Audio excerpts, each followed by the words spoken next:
Hello guys, अस्सलाम वालेकुम। तो कैसे हैं आप लोग? उम्मीद है आप लोग फिट होंगे, ज़बरदस्त होंगे, मज़े में होंगे, बढ़िया होंगे और बढ़िया तरीके से हमारे रिएक्शंस को एंजॉय कर रहे हो। मेरा नाम है तलहा। इसमें मोहसिन तो गाइस सिया के राम एपिसोड नंबर 164 का पार्ट नंबर 1 लेकर आ चुके जो हैं गाइस लास्ट एपिसोड थी वो बहुत ही इंटरेस्टिंग, अमेजिंग और शॉकिंग भी थी। आपने देखा कि किस प्रकार शूरपणखा ने सीता जी को वो जब पकड़ वो जिस भी फूल को हाथ लगाती थी वो देखें वो कि जो मुरझा जाता था। उनके कक्ष केशव में वो जो फूल लगे हुए थे वो नीचे गिरे, शूरपणखा ने वो पकड़ाए, वो भी काले हो गए और काले हो गए। एकदम और राम जी की जैसी आवाज आई है शूरपणखा वहां से वहां से गायब गायब हो हो गया, जिससे गई मेरा है। ख्याल है सीता जी को कुछ ज्ञात हो गया होगा कि ये कहीं वही तो नहीं। बिल्कुल। और एक और सिचुएशन भी तो नजर आई कि वो जिस भी फूल को हाथ लगाती है वो काला हो जाता है। तो गाइस अब देखना ये है कि सीता जी क्या सोच रही हैं या क्या करने वाली हैं राम जी, क्योंकि वहां आ चुके हैं तभी तो शूरपणखा गायब हुई है। बिल्कुल, तो गाइस आवाज ये तो आई थी हाँ उनकी। नेक्स्ट देखेंगे तो पता तो चलेगा। देखने के लिए बिना देरी चलते हैं चलते वीडियो की तरफ और बिल्कुल देते हैं रिएक्शन।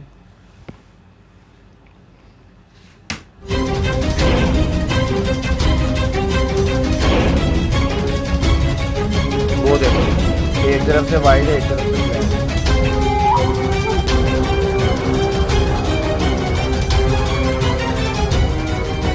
सीते, हाँ वो देखो राम जी आ गए। मैं ध्यान से उठा तो कुटी में कोई नहीं था। अब बिना पता यहाँ आ गई। और लक्ष्मण कहाँ है?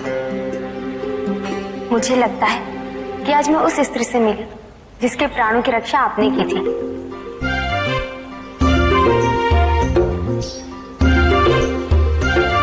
आपके नेत्र उसे खोज रहे हैं। हाँ नहीं सीते, ऐसा नहीं। जानते हैं वो किसी पुरुष से प्रेम करती है और मुझे लगता है कि वो पुरुष आप ही हैं। आप ही हैं। सीते,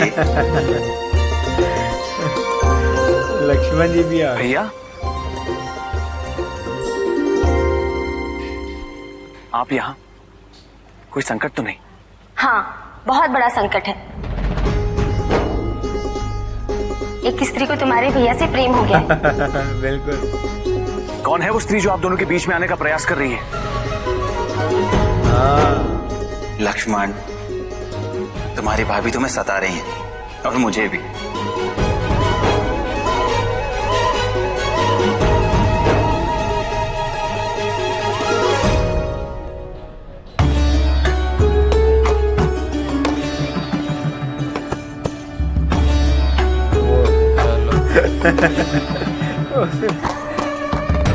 ये लगी उसने सारे जेवरात उतार दिए और जो राम जी फूल लेने आए थे कमल के उससे श्रृंगार स्नैपचैट का फिल्टर ला दिया।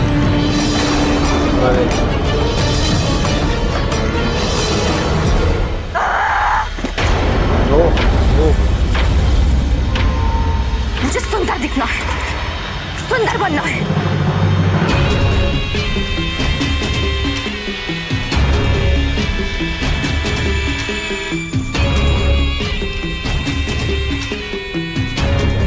मेरे प्रियवर, मेरा सौंदर्य तो तुम तब देखोगे जब मैं पूर्णतः तैयार होकर तुम्हारे समक्ष आऊंगी। अब मैं तुम्हारे तन, मन और आत्मा को अपने प्रेम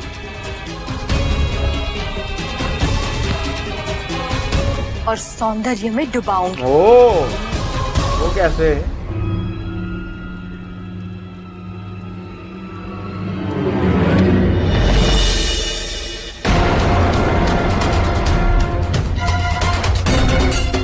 मैं सुलोचना को पत्र लिखती हूँ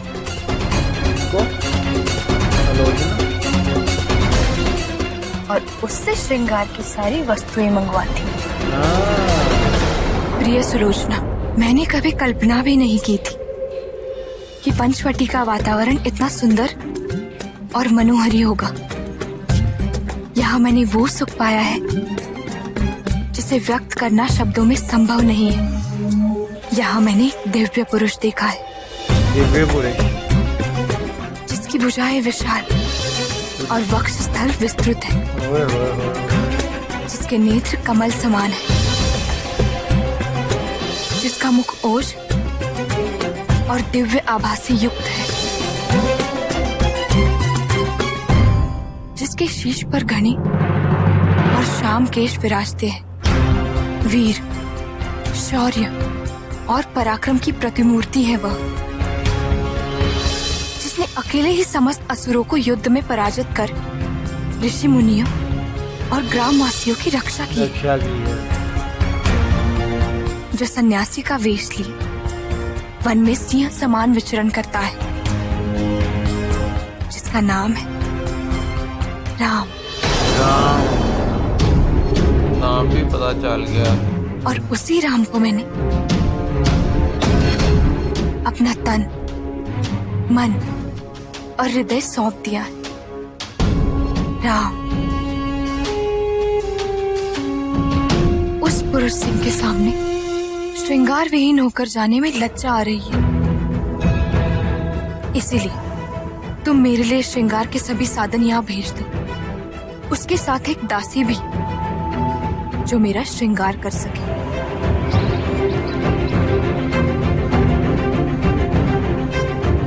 मैं अपने सौंदर्य और प्रेम से उस वीर सन्यासी को अपना बनाऊंगी। बनाए ना ले। ये बुआ को हो क्या गया? बुआ को दासियों, श्रृंगार की तैयारी करनी है, तैयारी करो। श्रृंगार रावण के पुत्र की मुझे पत्नी बताए है। बिना कहाँ के भ्रमण की तैयारी कर रही हैं आप? नहीं, आपको सूचित किए बिना मैं कहाँ जा सकती हूँ? मैं तो पुरानी वस्तुएं हटाकर नवीन वस्तुएं लाना चाहती थी, उसी की तैयारी कर रहे थे। अच्छा, किंतु ऐसा क्या है जो मुझसे छुपाया जा रहा है? गुप्त रखा जा रहा है? हमारी बहन का संदेश जब आए। बहन का नहीं, बुआ का। हाँ, बुआ का ये रावण का बेटा है।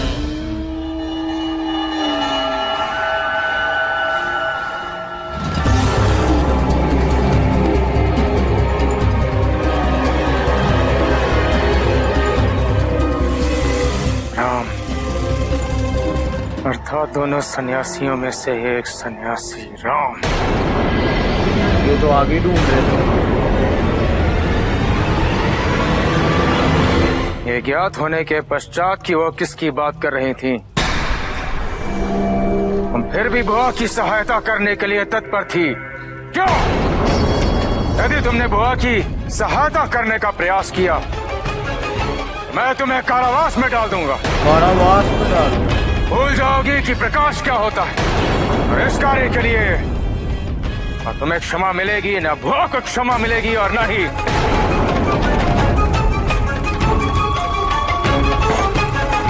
उस सन्यासी राम को।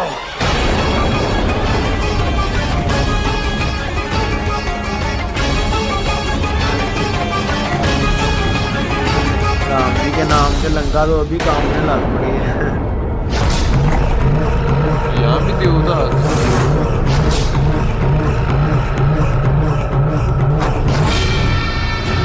नाना जी के साथ जा रही है।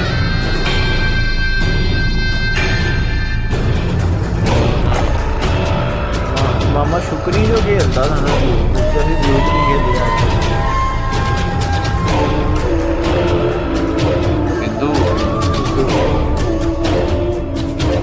बुआ जी ने सुलोचना को पत्र लिखकर आभूषण की सामग्रियां मंगवाई हैं, क्योंकि वहां उन्हें एक सन्यासी से प्रेम हो गया, जिस सन्यासी का नाम है राम।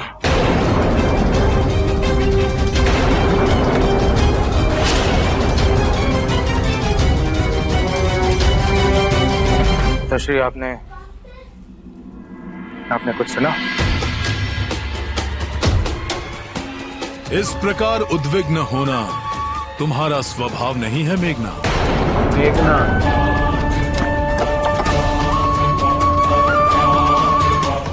शूर्पणखा सदैव हठीली रही है। भले ही बुआ जी सदैव हठेली रही हैं, किंतु इस बार अपनी हठ में जिस राम से वह प्रेम कर बैठी, जिस राम को पाने की वह कामना कर रही हैं, वह राम हमारा शत्रु, जिसके कारण हमारे अनेकों असुर दंडकर्णिया में मारे जा रहे हैं। पिताश्री, कहीं ऐसा न हो कि इस बार आपकी बहन का हठ हमारी क्षति का निमित्त बन जाए।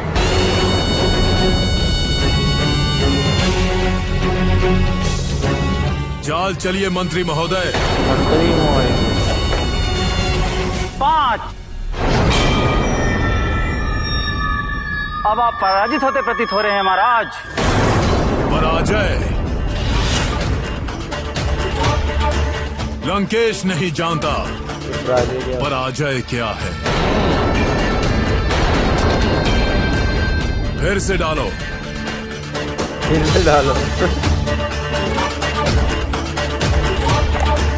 5। फिर से। फिर 5 है।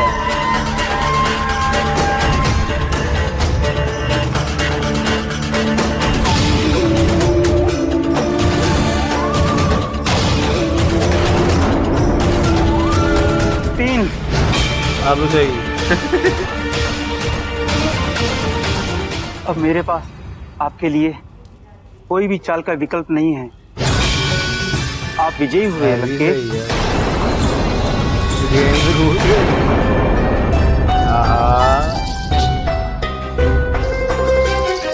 कांता, आज मैंने दुग्ध से स्नान किया है और दुग्ध इस संसार का सबसे निर्मल तत्व है। उसकी शुद्धता ने मुझे और भी सुंदर बना दिया है। क्या कहने हैं भाई। तो गाइस यहाँ खत्म हुई ये एपिसोड। तो ये पार्ट तो गाइस ये काफ़ी इंटरेस्टिंग होता जा रहा है, क्योंकि आहिस्ता आहिस्ता राम जी का नाम अब लंका में भी लिया जाने लगा है। गाइस शूर्पणखा हिल चुकी है। हाँ, शूर्पणखा जो है वो बहुत यार वो अंधी हो चुकी है प्रेम में। उनको राम जी के आगे और कुछ नजर ही नहीं आ रहा। पहले उसने अपना श्रृंगार सारा पुष्प से कर लिया। बिल्कुल।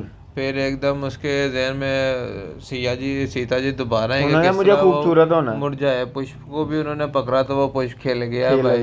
तो उसने क्रोध में आकर अपने साथ मुझे और सुंदर होना, और सुंदर दिखना। जैसे ही उसने संदेशवा अपनी उधर भेजा, अब वो क्या कहेंगे भतीजी को, भतीजे की भतीजी हुई, उसकी मिसेस को भेजा।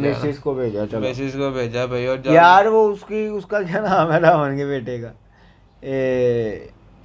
ज़हन से निकल गया। ज़हन से गाइस निकल गया। तो गाइस जब उन्होंने संदेश भेजा तो वो पढ़ी है, वो आगे से बड़ा उन्होंने यार कैसे राम जी को बयान किया कि उनकी भुजाएं लंबी लंबी और उन्होंने अकेले सारे असुरों का वध कर दिया। और ये जब उनके रावण के जब पुत्र ने पकड़ा, वो इस तरह क्रोध हुआ, अगर तुमने कोई कारागार में सहायता करने की कोशिश की तो मैं तुम्हें कारागार में डाल दूंगा और तुम भूल जाओगे कि सूरज क्या होता है। और उसके बाद राम जी का डर और खौफ तो नहीं कहेंगे, उनकी जो वीरता है वो उधर गूंज रहा है, चर्चे होना शुरू हो गए। एंड पे रावण ने क्या हरकत की है यार। अच्छा, लक्ष्मण जी शुरू में जैसे क्रोधित हुए ना, भैया और भाभी के बीच में कौन आने लगा, मेरी लंका मेरी मर्जी, मेरी लंका मेरी मर्जी। उसने क्या दोबारा उसने कहा 5 आ गया तुसी पराजित हो गए। रावण ने कभी पराजित होता तुसी वारी दोबारा लो। तो गाइस आप नेक्स्ट देखेंगे क्या होने वाला है। यहाँ तक आपको ये वीडियो अच्छी लगी तो उसको लाइक शेयर कमेंट और हमारे चैनल को सब्सक्राइब करना। तो गाइस मिलते हैं नेक्स्ट वीडियो नेक्स्ट पार्ट के साथ। Love you.